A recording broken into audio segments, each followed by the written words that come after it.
what works today might not work 5 years from now. It might not work 10 years from now. But how do you take your skills and build pieces around you to make sure that you can have that freedom?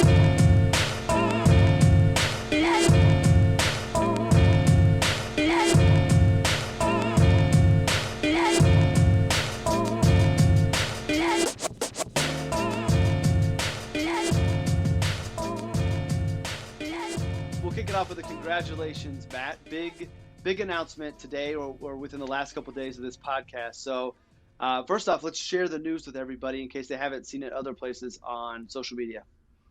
Yeah, absolutely. Well, thanks for having me, Justin. Really excited to be here and to just get to share this with you and all the people watching. But I will be starting my own RIA here today, I guess, when this podcast drops. It will be called Harmony Wealth, and we will be serving career changers and small business owners. Those are just two groups of people that I've really enjoyed working with throughout my career as a financial planner, and sometimes they just lent one to another, where you're career changing from a corporate job into starting a small business. And as we'll talk about today, there's just a lot of moving pieces, a lot to think about, both good and bad, when you go through that transition. So that's a little bit about the firm, and I'll be dropping a lot more, of course, over the next years as this business develops. Well, for me, this is exciting because you've got the beautiful AGC shirt on. So we've had a lot of discussions around your growth as an advisor, your vision for where you want to go. And like, I knew for a while that this was coming even before you started sending me the logos and all the fun things that go into starting the firm. So for me, it's exciting to see this come to fruition. It's also exciting for me because I really want to encourage people to, follow their passions. If there's something they're not happy with, or there's something that they want to do, I want them to at least explore it. And then in the case of you, if it makes sense, go all in on it. So for me, this is exciting to see this story. One story for you end, which is also the beginning of the next. So let's dive into how this transition to starting your firm, working with these individuals, aligns with the vision that you have for the life that you want to create.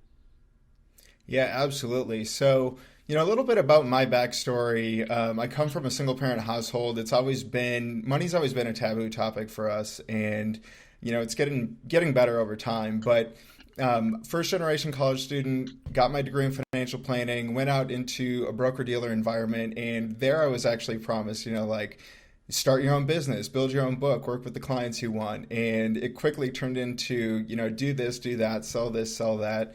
And that just wasn't sustainable, and it really just wasn't fulfilling either. And so throughout my career, I've dabbled with it. I've started my own business a few years ago as a paraplanner, where I was consulting with other financial planning firms, and I really did enjoy that. I enjoyed being able to work with people who I want to work with, people who I'm passionate working with. And, I kind of had that crossroad last couple years ago, I guess, where I thought about, do I keep pursuing this as a paraplanner? And I just kept hitting this wall of, I can only do so much for a business. I can only do so much for these clients as I'm working with these firms, since it's not actually my firm and I don't shape the vision for that. And so I ultimately took a full-time job after, a couple of years in that business, and was hoping that would turn into a partnership opportunity where I could have, a seat at the table, be a piece, not the entire piece of shaping the vision, but obviously have words that counted and words that were taken seriously and just considered. And so after a couple of years, with that firm, it just didn't really seem like that was the trajectory that it was going on anymore. And, a lot in my life has changed, just as everyone's have, through COVID and just understanding what really matters to you. And so for me, a lot of what that meant is just having the flexibility, but also the responsibility of maintaining every aspect of your life, right? So whether it's, spending time with your family, or, making sure that you're engaged in your community or in your church. I'm a huge, believer of the Christian faith, and just being able to take all those values from all these different aspects of your life and being able to shape how you work and how you, pursue your career was really important to me. And that was just something that was really missing, going back to that employee role. So that was really, kind of the genesis. And when I started struggling with, is this what I want to do for the rest of my life when I was in that full-time role? And, ultimately that's how we got here after many months of, discussing with you, other advisors, and of course, other people who are really important to me in my life, from a mentorship standpoint. Well, you already had the entrepreneur gene in you, starting the paraplanner business. So I think for those that are entrepreneurial, it's harder to maintain that employee status, especially in a profession like ours, where there really are low barriers to entry. Like if as long as you can get clients, it's being able to go set up your firm is not a daunting task. It's not building a tech company. It's going out, paying some fees, getting registered, and then getting clients. So when you find yourself in a good environment, it's good for a little while. But then no matter what, you're going to start to see things you want to do different or things you want to do your own way. You're working with another entrepreneur that has their own vision, and then that's why I think a lot of these things end up going down this path. And I don't think it's a bad thing. I honestly I believe it's a healthy situation because there are things that you're going to do with your new firm that without the past experiences you wouldn't be doing because you didn't know. So I've always looked at every step that I've gone through as a learning experience to help me figure out and more and more. We talk about niching down with our clients, niche down with the type of advisor or person that I want to be. For me, what I've learned over the last few years is the thing that I'm striving for. I've got my personal mission statement, which is impact. I want to impact everybody that I come across. But for me personally, I want freedom. Not freedom in the sense of like the fire movement, but I want the financial flexibility and freedom to do whatever it is that I want to do. And we find ourselves again in a profession that is friendly to that if you're able to structure things the right way. So whether it is the freedom to take off to go watch the boys have camp this summer, so go watch them play basketball in their basketball camp, or the freedom to join on ramp to go do marketing and branding and be part of a startup, or the freedom to partner with Taylor Schulte and start the like I need that freedom. And now that I know how good that is, I can't relinquish it. And now my motivation is how do I give myself even more freedom? So like that's kind of the guiding principle for the decisions I make from a professional standpoint. Yeah, absolutely. I love what you said there, Justin. And I think too, it's understanding that as we go through our life, those things can change. And, if there's anything, that people take away from this episode today, is just give yourself permission to change. I didn't come up with that. I'm sure Carl Richards has said it a million times on Twitter, but it's what works today might not work 5 years from now. It might not work 10 years from now, but how do you take your skills and build pieces around you to make sure that you can have that freedom? And freedom of your time too is such a big thing that people really underestimate being important to them. No one ever likes being told what they have to do or when they have to do something. And so that's another reason too, from a business owner standpoint, of course, I have a ton more responsibility now, but also the freedom to get those things done and hold myself accountable to get them done on time. But really the in between of, from when a task comes up or when something comes up to the due date, I can really have that control of my time to make sure that I can piece together the other important things in my life. It's not so different from investing. You don't get more reward without risk. You don't get more freedom without more responsibility, which sounds like that would counteract. But because you have more responsibility as a business owner, you afford yourself the flexibility when you want it.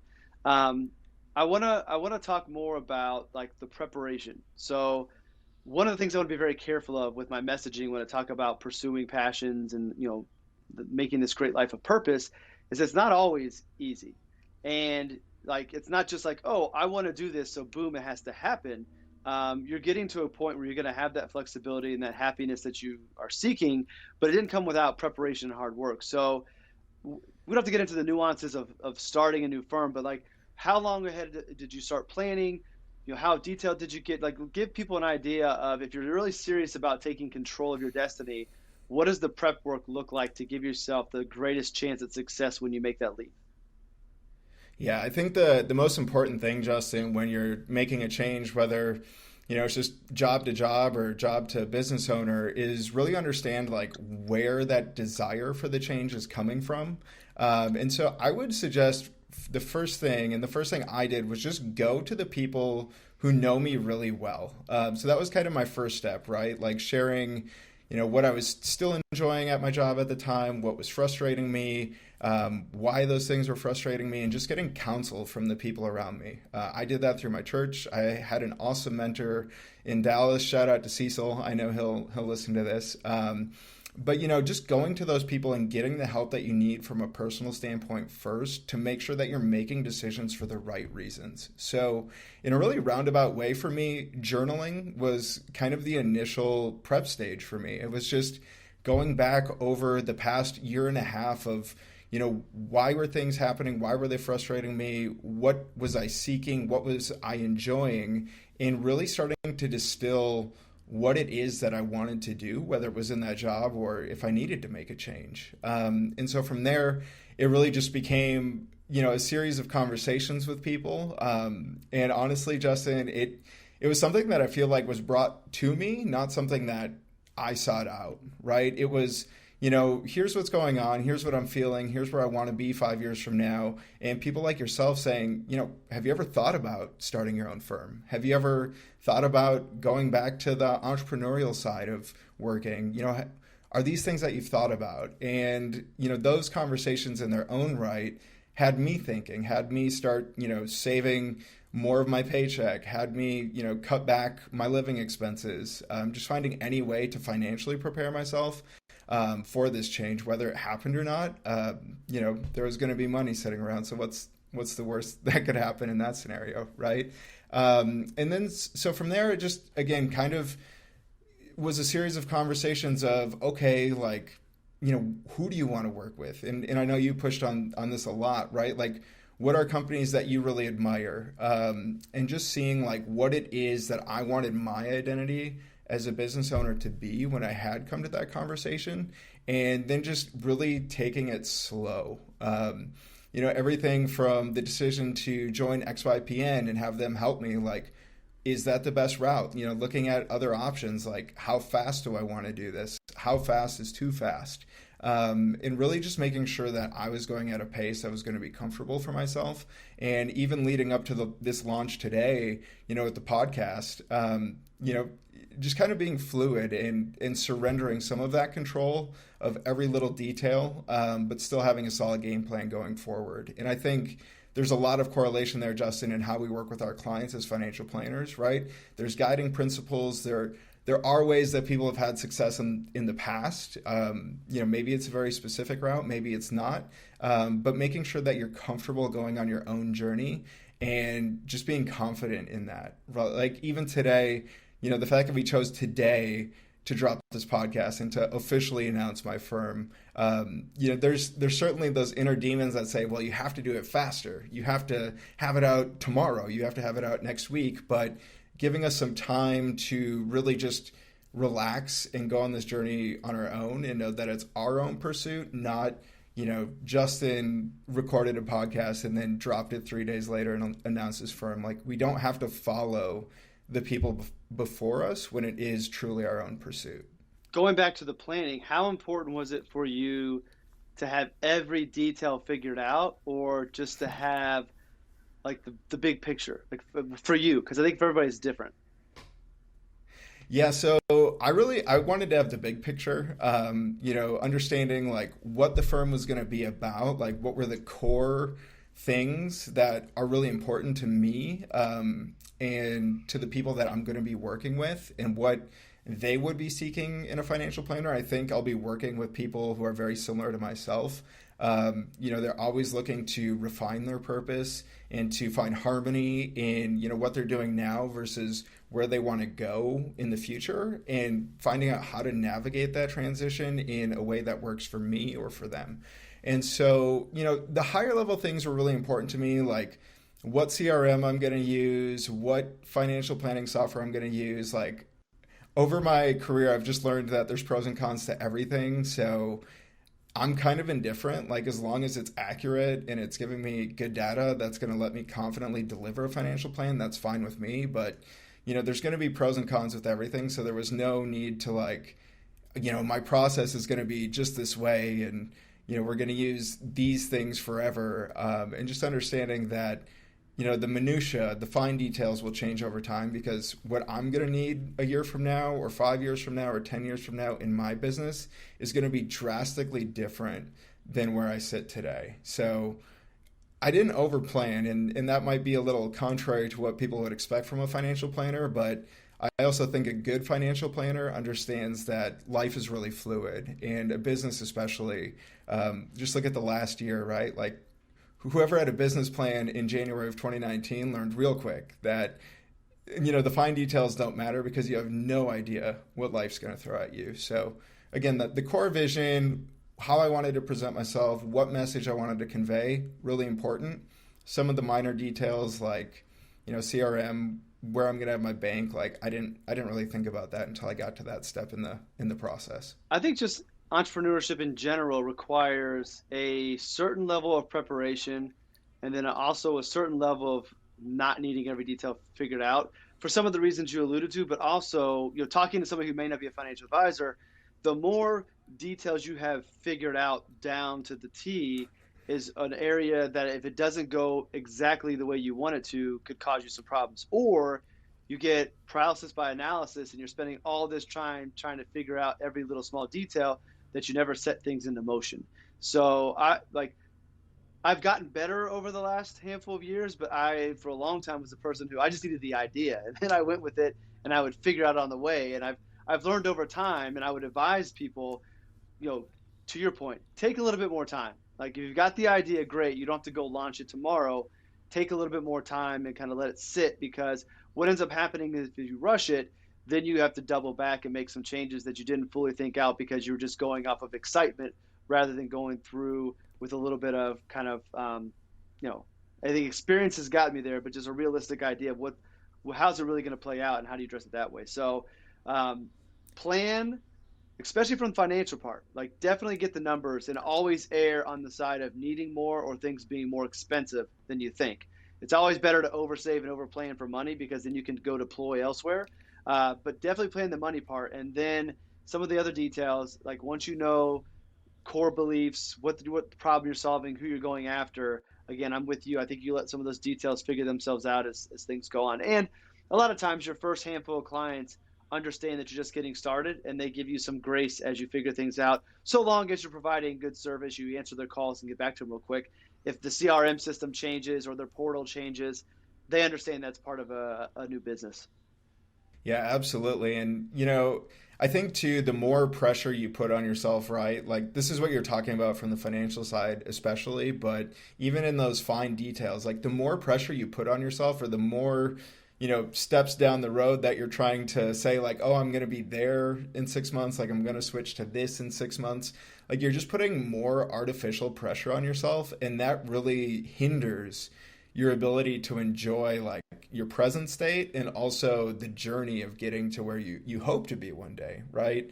And I think too, it almost like really creates that sunk cost fallacy, like, oh, I've been trending towards this, or I started out setting my sales for this place and then I decided I wanted to go over there. It's like, well, I've already come 75% of the way.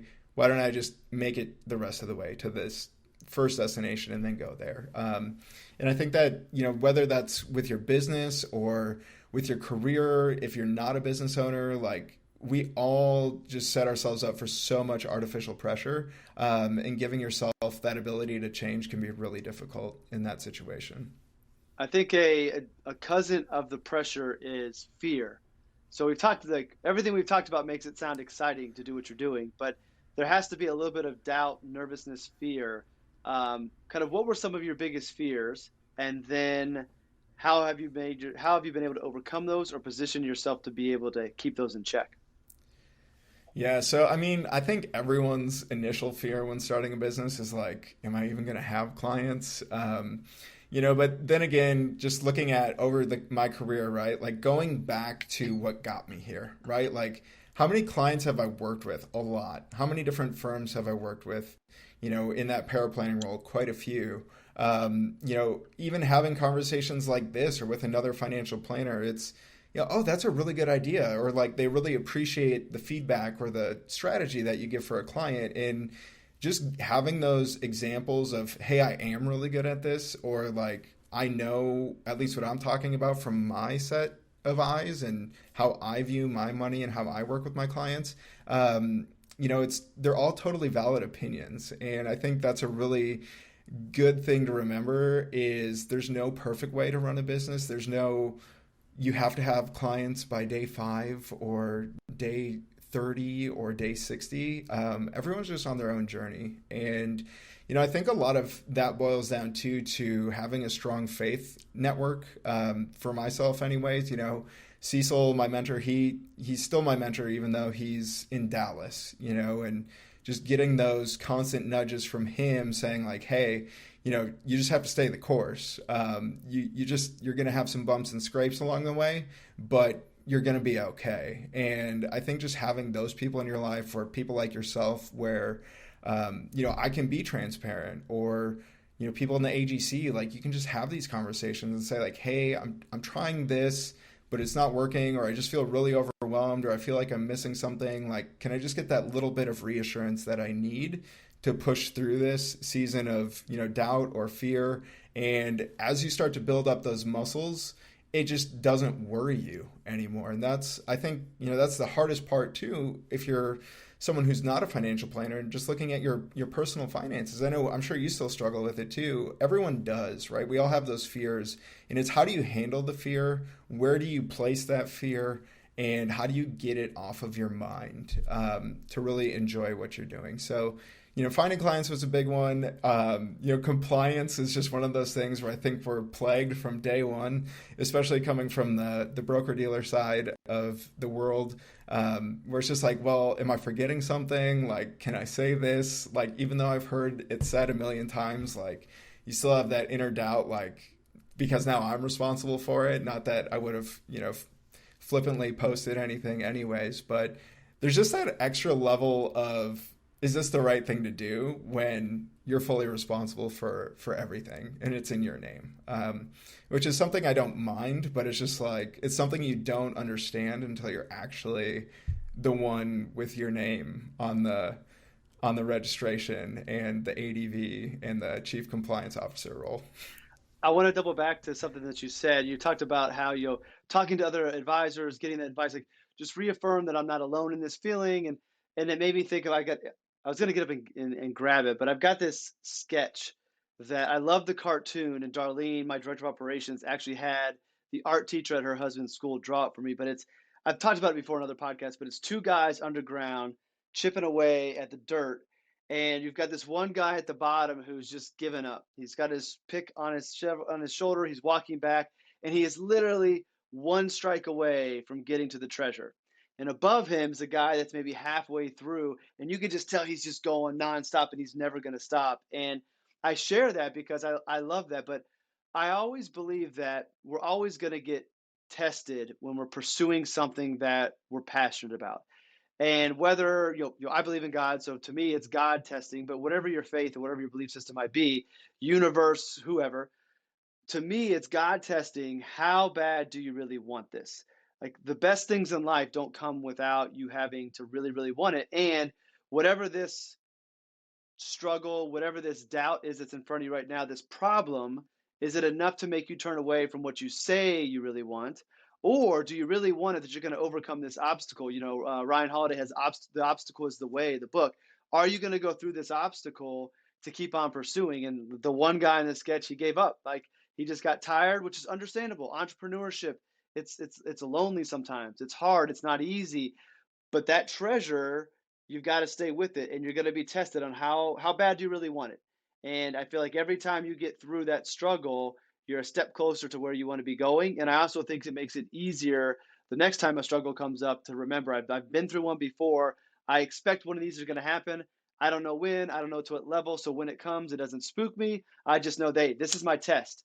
This is when I got to double down, believe in myself, and keep going. Seek that advice, get some friends to pick me up if I need be, and just keep on going. So I just shared that long ramble that as you're on this pursuit, it's not always going to be easy, and you're going to get tested. And if you do decide to double back and go back, that's okay. That path wasn't where you're supposed to go. But if it is something that you really, really want, you got to fight through that struggle because you're going to be that much closer to where you need to be and where you want to go. So I just want to share that. Yeah, absolutely. I love that. And I think too, like, a lot of us have probably had some pretty big struggles in our life, like, but it doesn't necessarily have to be in this journey, right? Like maybe it was in some other completely different part of your life, but finding those examples where you did overcome that and being able to apply that to what you're doing now, I find at least that a lot of those things are really similar, right? Like they're just things getting in the way. And like you said, it might not go perfectly down the path where you wanted it to, but you just have to, walk around the bush and keep going down the trail. And I think too, going back to what we were saying about over planning, right, is when we do that, when we put all these artificial things in front of us, like those are just more potential obstacles that are going to get in the way of us continuing to pursue, right? Like if we don't get somewhere on day 90 and we're at day 90, we're like, well, this sucks. This was a failure. This isn't exactly how I planned it. That's going to be really discouraging. And last year, my word was patience. I only do one word per year. And what I really learned about patience is it is just reducing your expectations as low as you possibly can. I don't think we ever fully get to zero, but you can get pretty close. And so when you don't have those expectations of something happening on a certain day, you really can never lose, because you've just given up on, saying that you have to be at a certain place at a certain day. And when I look back at my early career, I think that is a pressure that's put on us a lot, right? Like there's just this pressure to, you know, learn under someone and then go start your RIA, or learn under someone and become partner. Like there's this artificial pressure. And that's not just present in financial planning, that's present everywhere. Maybe it's to be the CEO. Like there's just such this false societal pressure to get to these certain points that you may be chasing something that you're not actually meant to pursue. And that's just going to cause a lot of unhappiness. And that's really, the premise of working with career changers or small business owners. Like those are the people that I want to help, right? Like how do we get you from a place where you feel like you're not pursuing what you want to pursue, and help you reorganize your life and find that harmony so that you can get going down the path you want, even though that might mean working less or making less money. I think everyone can do it. And when they really strip it down and find out what it is that they're passionate about and what's going to actually fulfill them, that they're willing to make that change. It's sometimes hard to get all those moving pieces sorted out and isolate the variable that really needs to change. So some of those career changers could potentially be listening to this podcast because they're making a career change to better align life and values. So knowing that you might have some of your ideal clients listening, make a pitch for the new firm. Tell them like why they should consider working with you. What could they expect? What's going to separate your firm from another?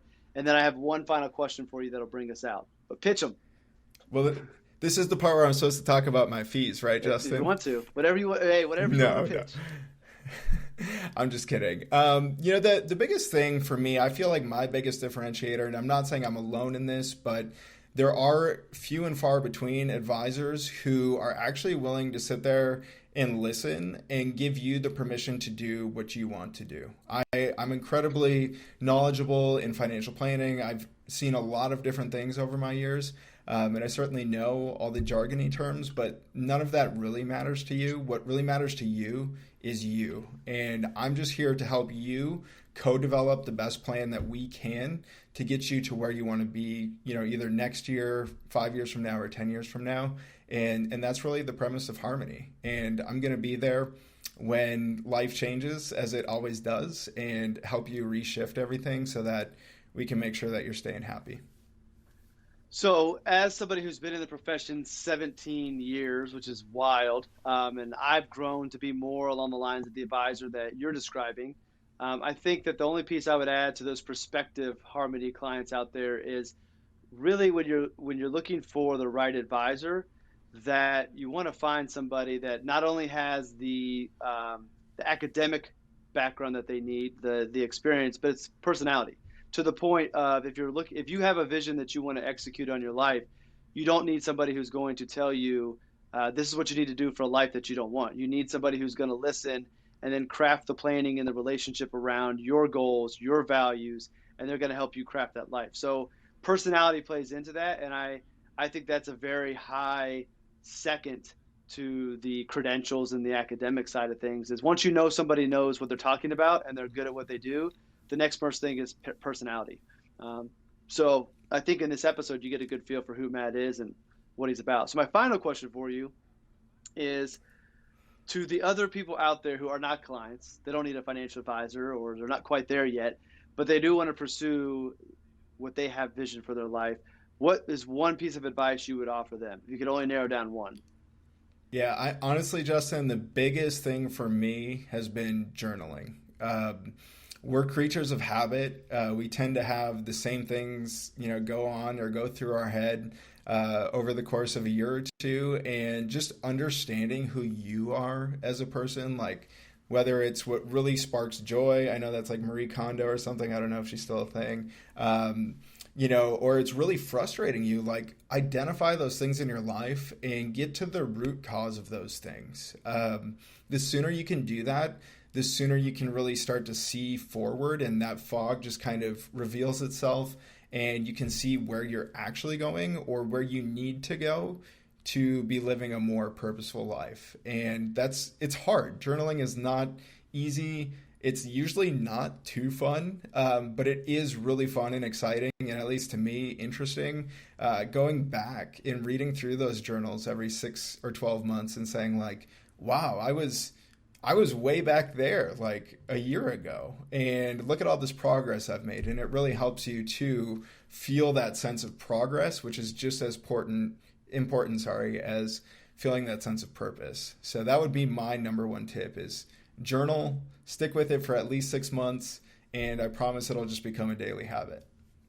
That's great advice. Some of the greatest business people out there, they list journaling, meditation, like they've got their laundry list of things that everybody likes to make fun of, but there's a reason they all do it, and it works. And like I've started adding those to my life. I'm like, okay, I get why all these quote unquote successful people do it. It's because it's meaningful and helps. So I think that's great advice. So finally, Matt, where can everybody find you? Website, social media, where do they find you?